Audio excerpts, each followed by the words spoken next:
Le musée est aussi un projet qui a beaucoup évolué, hein.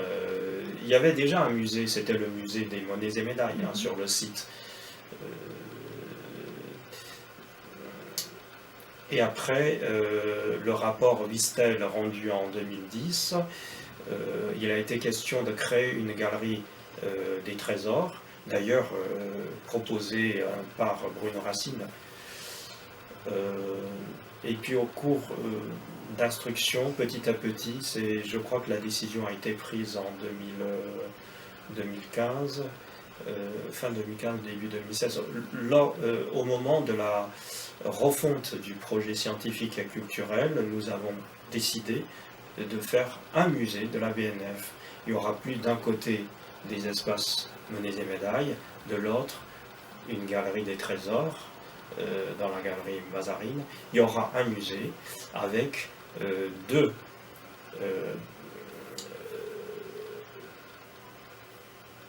muséographies, si je puis dire, qui suit deux fils conducteurs. D'un côté, il y a ce parcours chronologique de l'Antiquité qui part de la salle des colonnes et qui se poursuit dans la galerie Mazarine, de l'Antiquité jusqu'à nos jours.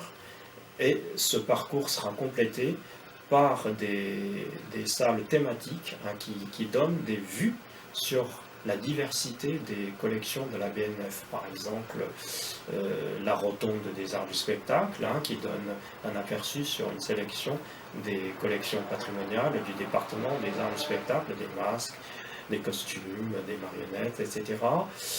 Il y aura la salle, le cabinet précieux, qui montre des bijoux, des vaisselles d'or, d'argent, et notamment au centre de cet espace, il y aura le trésor de Berthouville.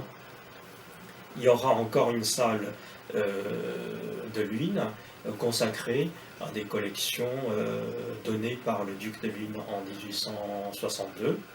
Et puis la salle Barthélemy, qui était une ancienne salle de lecture des monnaies et médailles, que nous avons déplacée. La salle de lecture est déplacée, on intègre cet espace dans le musée, et qui donne vraiment un parfait exemple d'un cabinet des monnaies et médailles du 19e siècle. Et enfin, le salon Louis XV, qui sera entièrement restauré, qui donne aussi un aperçu au public sur un cabinet du roi.